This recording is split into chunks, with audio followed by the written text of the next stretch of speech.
কূটনীতিতে একটা উক্তি বা একটা বক্রোক্তি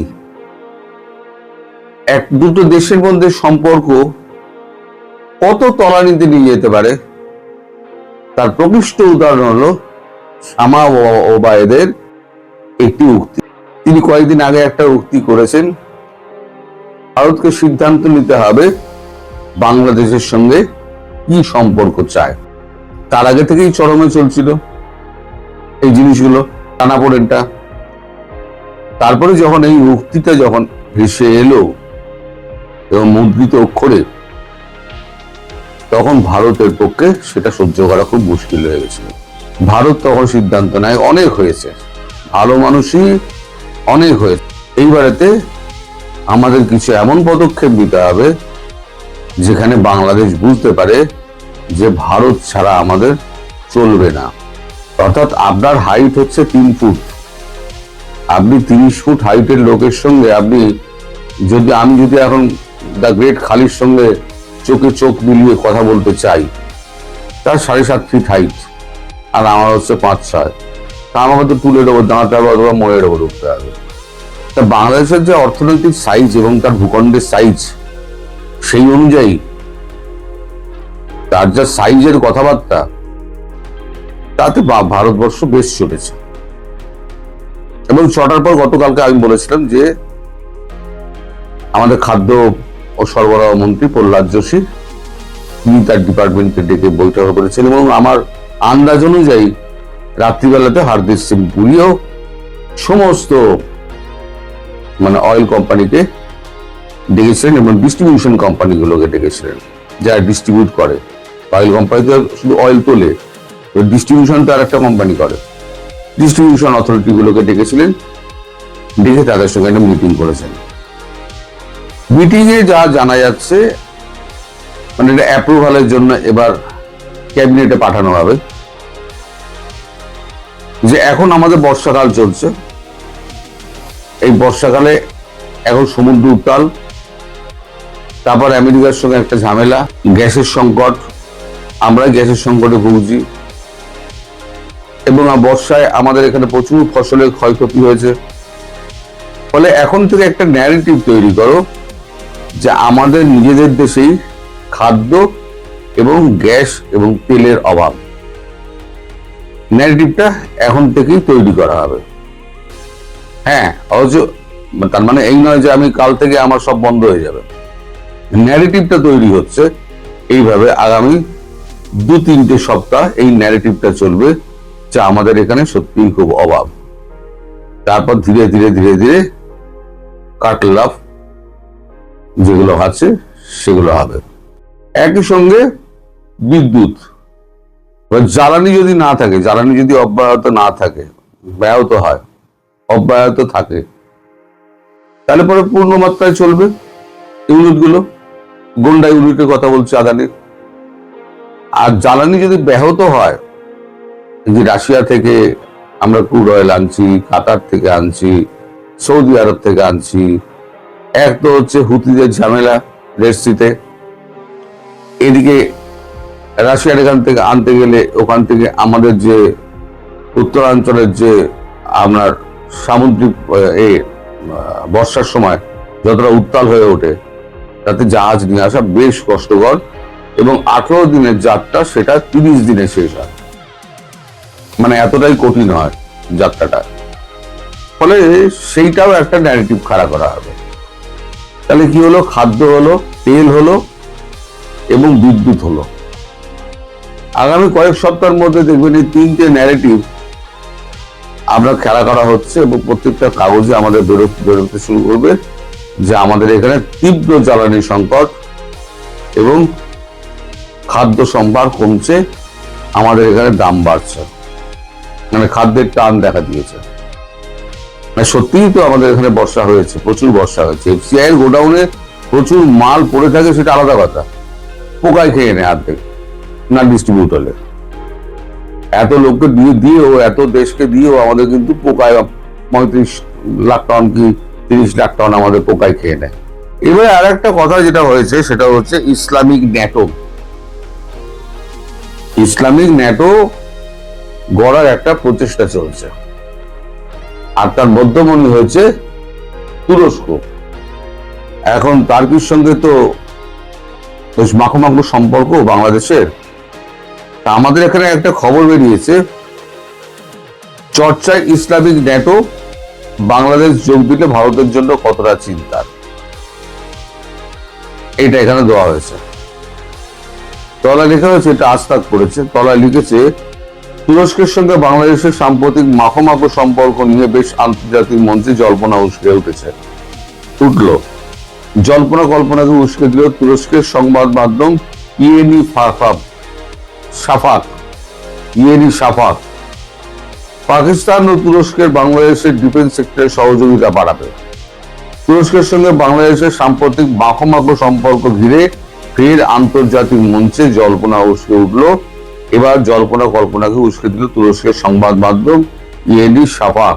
একটি বিশ্লেষণ রিপোর্টে সংবাদ মাধ্যমটি অনুমান করছে, সৌদি আরব, তুরস্ক ও পাকিস্তানের উদীয়মান প্রতিরক্ষা কাঠামোতে বাংলাদেশ যুক্ত হলে দক্ষিণ এশিয়ার রাজনীতিতে এর কি প্রভাব পড়তে চলেছে, যদিও আদৌ বাংলাদেশ এই বলয়ে যোগ দেবে কিনা তা নিয়ে কোনো নিশ্চিত তথ্য প্রকাশ করা হয়নি। ফলে এটা এখন একটা কল্পনার স্তরে রয়েছে। সব তো হলো, এই জোট ফোটে যদি যোগ দেয় তো যোগ দিল, কিন্তু আসল যেটা আছে, না পাকিস্তান খাদ্য দিতে পারবে, তেল দিতে পারবে, না তুরস্ক তেল দিতে পারবে, না বিদ্যুৎ দিতে পারবে। এই তিনটে দেশ কিন্তু কেউ কিছু দিতে পারবে না, দিতে পারবে একমাত্র ভারতবর্ষ। এবার ন্যাটো গড়ো, ইসলামিক ন্যাটো গড়ো, আর তোমরা কোন রকম সংযুক্তি শক্তি একটা তৈরি করার একটা প্রচেষ্টা করো, তাতে এই যে রাষ্ট্রগুলো আছে, এই রাষ্ট্রগুলো পুরো সারা বিশ্বের বিরুদ্ধে চলে যাবে। মানে জায়গাটা গিয়ে দাঁড়াবে গিয়ে একটা ইসলামিক আর একটা নন ইসলামিক ব্যাপারটাই দাঁড়াবে, একটা ইসলামিক শক্তি আর নন ইসলামিক শক্তি। এরকম কিন্তু আরো হয়েছে, এরকম আরব লীগ প্রচুর ঘটনা হয়েছিল, প্রচুর এ নিয়ে অনেক কথাবার্তা হয়েছে আরব লীগ নিয়ে। শেষকালে এখন আর আরব লীগ নিয়ে কিন্তু কথাবার্তা হয় না। গাদ্দাফি মারা যাওয়ার পর আরব লীগ নিয়ে সেই যে বন্ধ হয়ে গেল কথাবার্তা, সেটা এখন ঠান্ডা ঘরে চলে গেছে। এখন এই সমস্ত যে কথাগুলো উঠছে, সে কথাগুলো হচ্ছে ভারত এবং বাংলাদেশের সম্পর্ক ঘিরে। কিন্তু ভারত আর বাংলাদেশের সম্পর্ক যে জায়গায় গিয়ে পৌঁছেছে আর উন্নতি স্তরে নেই। এদিকে তারেক রহমান পড়েছেন বিপদে। তারেক রহমানের হয়েছে শ্যাম রাখি না কুল রাখি। তারেক রহমান মনে মনে কিন্তু চাইছেন যে উনি ভারতবর্ষে আসবেন, মনে মনে চাইছেন, যার জন্য উনি কিন্তু এখনো হোটেল বুকিং কিন্তু ক্যান্সেল করেননি। এটা নিয়ে আমার একটা প্রশ্ন রয়েছে। প্রশ্নটা হচ্ছে, হোস্ট কান্ট্রি যারা থাকে, আমি জানি না এরা কূটনৈতিক কিছু জানে কিনা, হোস্ট কান্ট্রি যারা থাকে তারাই কিন্তু থাকার সিকিউরিটি এবং গাড়ি ফাড়ির ব্যবস্থা তারাই করে। ধরুন জাপানের একটা মন্ত্রী এলো, কি অস্ট্রেলিয়ার একটা মন্ত্রী এলো, সে এখানে গেছে আবার হোটেল ভাড়া করবে, তার সিকিউরিটি কে দেখবে? এরা, আমি জানি না এরা কি নিজেরা হোটেল বুক করছে, হোটেল বুক করে রাখছে 24 তারিখ অব্দি। তা এই যে শামা ওবায়েদের, আমি যেটা বলছিলাম আগে, তারেকের প্রসঙ্গটা শেষ করে নি। তারেক হয়েছে কি, তারেক এখন মুশকিলে পড়েছে। তারেকের ইচ্ছে থাকলেও, বিশেষ করে খলিলুর রহমান, লন্ডন লবি, জামাত এবং এনসিপি, এদের যে একটা চাপ আছে না, এই চাপেতে তারেক রহমান তার এই ইচ্ছেটা প্রকাশ করতে পারছে না। এখন কিছুদিন আগে আপনারা সবাই বোধহয় জানেন, নইলে পরে আমি আপনাদের একটুখানি স্মৃতিটা একটু উস্কে দিই। আপনাদের এই যে খলিলুর রহমান আছেন, তার সঙ্গে তারেক রহমানের একটা ব্যাপক একটা গন্ডগোল হয়, এবং সেখানে এত শাউটিং হয় যে শাউটিংটা বাইরে চলে আসে, শাউটিং এর মানে এগুলো আওয়াজগুলো বাইরে চলে আসে। কারণ খলিলুর রহমান বলছে আপনার ভারতে যাওয়া উচিত নয়, কারণ চীনের সঙ্গে আমাদের সম্পর্ক, আমেরিকার সম্পর্ক ভালো নয়। চীনে আমরা গিয়ে বিপদে পড়েছি। তখন তারেক রহমান বলে, চীনে তো আপনি নিয়ে গেছিলেন, চীনে তো আমি নিয়ে যাইনি, তুর্কির সঙ্গে আপনি সমঝোতা করেছেন, এখন ভারত যাওয়ার ব্যাপারে আপনি কি বলছেন যে না, ভারত যেতে হবে না, তাহলে পরে কি হবে, আমেরিকা অসন্তুষ্ট হয়ে যাবে। আপনি যদি ব্রিক্সে যান, কারণ আমেরিকা ব্রিক্সের বিপক্ষে। তাহলে আপনি যে এই কাণ্ডগুলো করলেন, তখন আপনি চিন্তা করেননি যে আপনি কিসের পররাষ্ট্রমন্ত্রী? আজ পর্যন্ত একটা বিদেশি রাষ্ট্রের কোন নেতাকে আপনি বাংলাদেশে আনতে পারলেন না, এটা আপনার ব্যর্থতা নয়? এই নিয়ে নাকি প্রচুর চেঁচামেচি হয়েছে। তার মধ্যে জামায়াতও এখন কিন্তু বুঝতে পারছে যে এই যে চালটা চালা হয়েছে না, ভারতকে ভেবে দেখতে হবে। এই যে কথাটা শামা ওবায়েদ যেটা বলেছে, সেটা ভারতের মানে এতে আঁতে কতটা লেগেছে সেটা এখন বুঝতে পারছে। এইটা তার পরের কাণ্ড কারখানা থেকে। এখন জামাতও চাইছে এই ব্যাপারটার একটা নিষ্পত্তি হোক। জামাত একটা গ্রুপ চাইছে এই ব্যাপারটা নিষ্পত্তি হোক। বিএনপির একটা সেক্টর, যেমন ফখরুল সাহেব, তারপর রিজভী সাহেব, এনারা চাইছেন যে না, রিজভী সাহেব যতই ইন্ডিয়ান শাড়ি পরা, সেটা রাজনীতির জন্য, কিন্তু উনি চাইছেন, ফখরুল সাহেব চাইছেন না, ভারতের সঙ্গে যোগাযোগটা রাখো, কারণ ভারত ছাড়া আমরা বাঁচতে পারবো না, ভারতকে প্রতি মুহূর্তে আমাদের দরকার। সেটা এখন মানে এত দুর্বল হয়ে গিয়েছে, মানে প্রতিবাদের জায়গাটা এত ভারী হয়ে গিয়েছে এবং ইচ্ছার ব্যাপারটা এত মানে ছোট হয়ে গিয়েছে, হালকা হয়ে গিয়েছে, যে ওই বর্বটা ছেড়ে তারেকের পক্ষে বেরিয়ে আসা সম্ভব নয় এখনো পর্যন্ত। কাল কি হবে আমি জানি না। তাই মোদিজির যে ওই যে চরমপত্রটা, এইটা আসার পর কিন্তু সব ঘাবড়ে গেছে, যে এটা তো ভারত বাংলাদেশ আশা করেনি। বাংলাদেশ আশা করেছিল যে মোদিজি আরো চুপচাপ থাকবেন, আরো বলবেন আসুন আসুন আসুন বলবেন, কিন্তু শামা ওবায়েদের ওই কথাটার ভিত্তিতে মোদিজির যে ওই যে চিঠিটা পাঠানো, আমি 24-25 আমি থাকবো, তারপরে আমি অ্যাভেলেবেল নই, 22-23-24 এই 3 দিন, তারপর আমি ব্যস্ত হয়ে যাব সারা বছর। আচ্ছা, আপনারা বিশ্বাস করেন নরেন্দ্র মোদী তিনি সারা বছর ব্যস্ত হয়ে থাকবেন? যখন উত্তরপ্রদেশ এবং পাঞ্জাবে ইলেকশন আসছে, এগিয়ে আসছে, তখন উনি দেশের বাইরে থাকবেন? উনি তো 2 মাস আগে থেকে প্রচারে বেরিয়ে যাবেন। কারণ প্রচারে যাবেন, আবার দিল্লি আসবেন, আবার প্রচারে যাবেন, আবার দিল্লি আসবেন। দুটো 3টে জায়গায় তো নির্বাচন আছে। তাহলে এটা হচ্ছে গিয়ে অজুহাত, মানে এলে এসো, না এলে ফাইনালি আর আসতে হবে না, তোমার জন্য দরজা বন্ধ। এইটা বাংলাদেশ বুঝতে পারেনি। এখন বাংলাদেশ বুঝে যাওয়ার পর এখন একটুখানি টলমল হয়ে গিয়েছে যে এইরকম একটা কড়া সিদ্ধান্ত ভারতবর্ষ নেবে, সেটা আমরা বুঝতে পারিনি। ফলে আমাদের এখন একটু সমঝে চলতে হবে। এখন দেখা যাক সামনে কি হয়, আপনারা দেখুন। খলিলুর রহমান ও সাবেক মার্কিন দূতের গোপন চাল নাস্তানাবুদ তারেক রহমান সরকার। দক্ষিণ এশিয়ার ভূ রাজনীতিতে এক মহানাটকীয় মোড় হঠাৎ করে ভেস্তে যেতে বসেছে বাংলাদেশের প্রধানমন্ত্রী তারেক রহমানের বহুল আলোচিত নয়াদিল্লি সফর। যে সফরের জন্য দিল্লির তাজ প্যালেস হোটেলে বুকিং সম্পন্ন হয়েছিল, নিরাপত্তা সংস্থাগুলো দিনরাত এক করে প্রস্তুতি নিচ্ছিল, ঠিক সেই মুহূর্তে হঠাৎ কেন জারি হলো অন্তরায়? উত্তরসূরিদের পাতানো ফাঁদ, নাকি কোনো অদৃশ্যের সুতা টেনে কূটনৈতিক পট পরিবর্তন করা হলো? আর এই ছক বানচালের নেপথ্যে কি সত্যিই রয়েছেন বাংলাদেশের পররাষ্ট্রমন্ত্রী খলিলুর রহমান ও ঢাকার সাবেক বিতর্কিত মার্কিন রাষ্ট্রদূত পিটার হাস? ভারতের সাথে বাংলাদেশের নতুন সরকারের সম্পর্কের এই সমীকরণকে ডিপ স্টেট বা অদৃশ্য শক্তির নিয়ন্ত্রণে চলে যাচ্ছে? উত্তর পূর্ব ভারতের গণমাধ্যম নর্থ ইস্ট নিউজে বাংলাদেশি সিনিয়র সাংবাদিক এনায়েত কবিরের সাম্প্রতিক এক চাঞ্চল্যকর অনুসন্ধানী প্রতিবেদনে উঠে এসেছে ঠিক এমনই বিস্ফোরক সব তথ্য। এছাড়াও আমাদের বিভিন্ন সূত্রের তথ্য নিয়ে আজ আমরা পরতে পরতে বিশ্লেষণ করব এই কূটনৈতিক নাটকের পিছনের আসল গল্প। ঘটনার সূত্রপাত ঘটে গত 9 আগস্ট কাতার এয়ারওয়েজের একটি ফ্লাইটে গোপনে ঢাকায় নামেন সাবেক মার্কিন রাষ্ট্রদূত পিটার হাস। আনুষ্ঠানিকভাবে তিনি আন্তর্জাতিক জ্বালানি সংস্থা এক্সেলারেট এনার্জির কৌশলগত উপদেষ্টা হিসেবে এসেছেন বলে বলা হলেও ঢাকার রাজকীয় ইন্টারকন্টিনেন্টাল হোটেলে ওঠা মাত্রই তার একের পর এক গোপন বৈঠক শুরু হয়। পিটার হাসের প্রথম সাক্ষাৎটাই ছিল ঢাকায় নিযুক্ত মার্কিন চার্জ দ্য অ্যাফেয়ার্স মেগান বোল্ডেনের সাথে।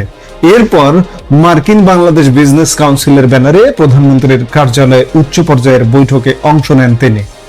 ঠিক এই সময়টাতে অর্থাৎ 13 আগস্ট আকস্মিকভাবে বাংলাদেশের বর্তমান মার্কিন রাষ্ট্রদূত ব্রেন ক্রিস্টেনসেন তার স্ত্রীকে নিয়ে ঢাকা ছেড়ে সিঙ্গাপুরে যান। এই কূটনৈতিক প্রস্থান মোটেও সাধারণ ছিল না। একদিকে তারেক রহমানের ভারত সফর নিয়ে চূড়ান্ত টানাপোড়েন, আর ঠিক সেই সময় মার্কিন রাষ্ট্রদূতের অনুপস্থিতি এবং পিটার হাসের হঠাৎ উপস্থিতি, সব মিলিয়ে ঢাকার ভূ রাজনীতিতে এক বিরাট ঝড়ের পূর্বাভাস স্পষ্ট হয়ে ওঠে। অথচ তারেক রহমানের এই দিল্লি সফরের নেপথ্যে গত কয়েক সপ্তাহ ধরে কাজ করছিল ভারত ও যুক্তরাষ্ট্রের এক অত্যন্ত শক্তিশালী নিরাপত্তা প্রতিনিধি দল।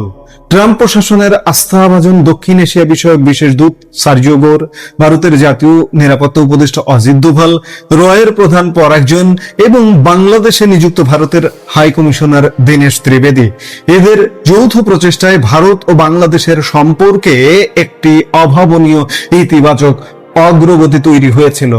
আগামী সেপ্টেম্বরে অনুষ্ঠিতব্য ব্রিক্স সামিটেও বিমস্টেকের বর্তমান চেয়ারম্যান হিসেবে তারেক রহমানকে আমন্ত্রণ জানায় নয়াদিল্লি। বাংলাদেশ থেকে দ্বিপাক্ষিক সফরের অনুরোধ জানানোর পর অগাস্টের তৃতীয় সপ্তাহে তারেক রহমান তার স্ত্রী ও কন্যাকে নিয়ে দিল্লি যাওয়ার কথা চূড়ান্ত হয়। এমনকি দিল্লির ঐতিহ্যবাহী তাজ প্যালেস হোটেলে বুকিং পর্যন্ত সম্পন্ন হয়ে গিয়েছিল।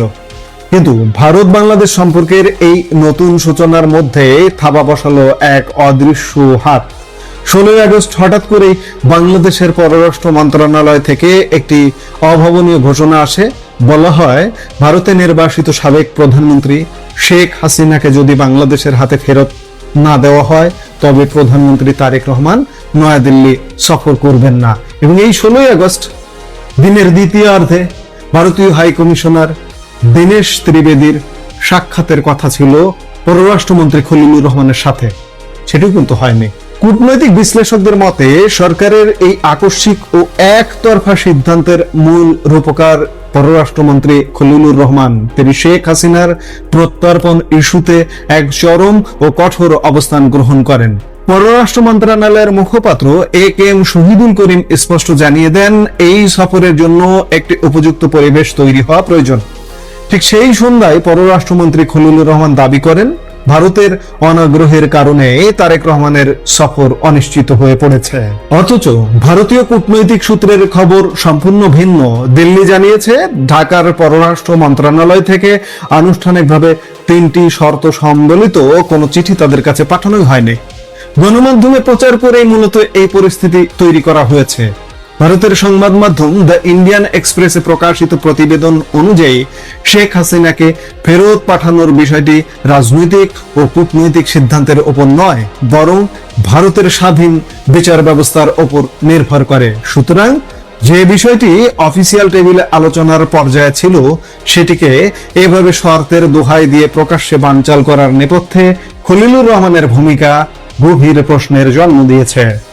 2025 সালের নভেম্বর থেকে ভারতের পররাষ্ট্রমন্ত্রী এস জয়শঙ্কর এবং সাউথ ব্লক বিএনপি প্রধান তারেক রহমানের বাংলাদেশের প্রত্যাবর্তন এবং গত 12 ফেব্রুয়ারি নির্বাচনে বিএনপির প্রতি প্রায় প্রকাশ্য সমর্থন জুগিয়ে আসছিল। উদ্দেশ্য ছিল আঞ্চলিক স্থিতিশীলতা ও নিরাপত্তা নিশ্চিত করা। কিন্তু নির্বাচনে জিতে তারেক রহমানের সরকার গঠনের 6 মাস পেরিয়ে গেলেও ভারতের প্রধান দাবি অর্থাৎ ভারতের নিরাপত্তা সংক্রান্ত ঝুঁকি নিয়ে ঢাকার পক্ষ থেকে কোনো কার্যকর সমাধান মেলেনি। সম্প্রতি জাতিসংঘের নিরাপত্তা পরিষদ পর্যন্ত বাংলাদেশে আল কায়েদার সম্ভাব্য আঞ্চলিক ঘাঁটি গড়ে ওঠার বিষয়ে ভারতকে সতর্ক করেছে। এই চরম নিরাপত্তা ঝুঁকির প্রেক্ষাপটে জুন মাস থেকে পুরো বিষয়টি ভারতের জাতীয় নিরাপত্তা আমলাতন্ত্রের অধীনে চলে যায়।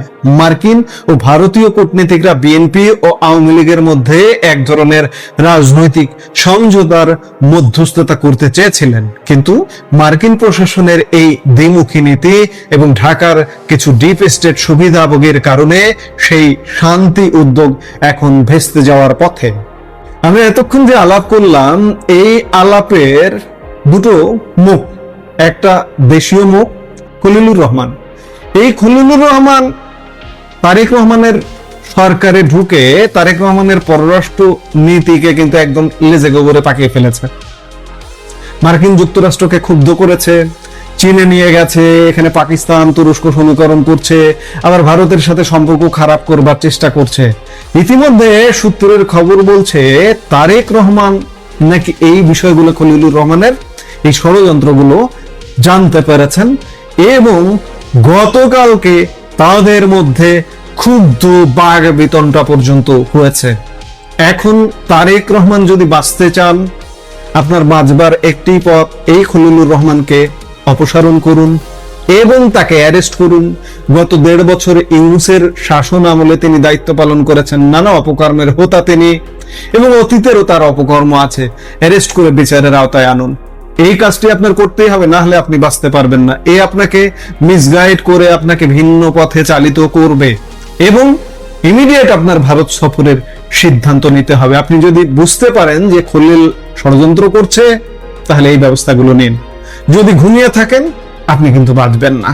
আরেকটি জিনিস, এই যে বহুল বিতর্কিত পিটার হাস, বাংলাদেশে ব্যবসার আড়ালে তিনি বাংলাদেশে মার্কিন রাষ্ট্রদূত ছিলেন, এখন তিনি ব্যবসায়ী। মার্কিন জ্বালানি কোম্পানি এক্সেলারেট এনার্জির ঊর্ধ্বতন কর্মকর্তা হিসেবে তিনি মাঝে মাঝেই বাংলাদেশ সফর করেন। এটি কিন্তু একদম ছদ্মবেশে তার অন্য একটা কোম্পানির প্রতিনিধি হিসেবে আসছেন। এবারও দেখানো হচ্ছে যে তিনি কোম্পানির প্রতিনিধি হিসেবে এসছেন, মার্কিন ব্যবসায়ী প্রতিনিধি দল এসছে, তাদের সঙ্গে তিনিও এসছেন, কিন্তু তিনি আসলে এসেছেন ব্যবসা নয়, বাংলাদেশে ষড়যন্ত্র করতে। ষড়যন্ত্র করে আওয়ামী লীগ সরকারকে ফেলে দিয়েছে।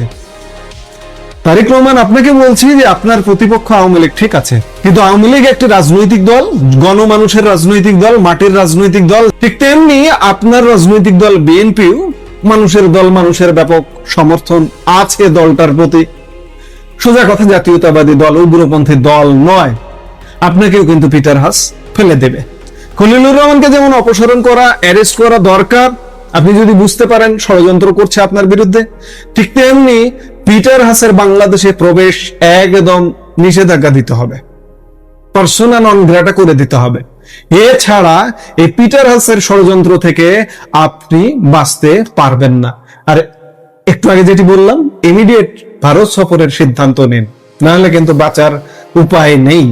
সবকিছু মিলে আজ স্পষ্ট বোঝা যাচ্ছে যে পিটার হাসের ঢাকা সফর এবং খলিলুর রহমানের এই অনমনীয় অবস্থান আসলে ডক্টর ইউনূসের নেতৃত্বাধীন সাবেক অন্তর্বর্তীকালীন সরকারের ভারত বিরোধী পররাষ্ট্র নীতিতে ফিরে যাওয়ারই শামিল। কিন্তু প্রশ্ন থেকেই যায়, তারেক রহমান কি সত্যিই এই ডিপ স্টেটের ফাঁদে পা দিলেন, নাকি তার নিজের সরকারে খলিলুর রহমানের মতো ছায়া খেলোয়াড়রা কলকাঠি নাড়ছেন? ভারতের সাথে এই মুহূর্তে কূটনৈতিক টানাপোড়েন তৈরি হওয়া কি বাংলাদেশের ভবিষ্যতের জন্য শুভ কিছু আনবে? মোটেই আনবে না।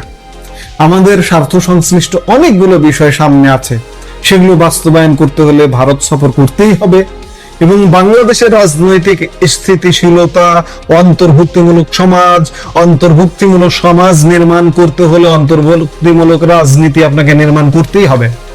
না হলে আরেকটি কথাও কিন্তু আসছে, এই যে জাতিসংঘ রিপোর্ট দিয়েছে, আপনি আল কায়দা, আপনার দেশে আল কায়দার নেটওয়ার্ক গড়া হচ্ছে, আপনাকে আরো পদে পদে আটকে দেবে কিন্তু বিভিন্ন ভাবে। এই যে শেখ হাসিনা বা আওয়ামী লীগ নেতা বা 14 দলের নেতাদের যে আইসিটি বিচার, এই বিচারও কিন্তু ভেস্তে যাচ্ছে। জাতিসংঘ ইতিমধ্যে সাক্ষীদের বা তদন্ত প্রতিবেদন যাদের সাক্ষী নিয়ে করেছে তাদের নাম দেবে না, বিচার ভেস্তে যাচ্ছে, স্যাংশন আসবে, নানান সমস্যায় পড়বেন। কাজেই আবারও বলছি, দুটো কাজ করতে হবে, খলিলুর রহমানকে অপসারণ, অ্যারেস্ট, আইনের আওতায় আনা এবং পিটার হাসকে বাংলাদেশে পিএনজি করা। এছাড়া উপায় নেই। এখন কি করবেন? আপনার ভালো নিশ্চয়ই আপনিও বুঝবেন, পাগলও নিজের ভালো বোঝে। আপনি নিশ্চয়ই বুঝে উপযুক্ত ব্যবস্থা নেবেন, সেটি আমরা বাংলাদেশের নাগরিক হিসেবে প্রত্যাশা করব। এই মুহূর্তে ভিডিও থেকে বিদায় নিতে চাইছি। দেখা হবে পরবর্তী ভিডিওতে। সে পর্যন্ত ভালো থাকুন, সুস্থ থাকুন।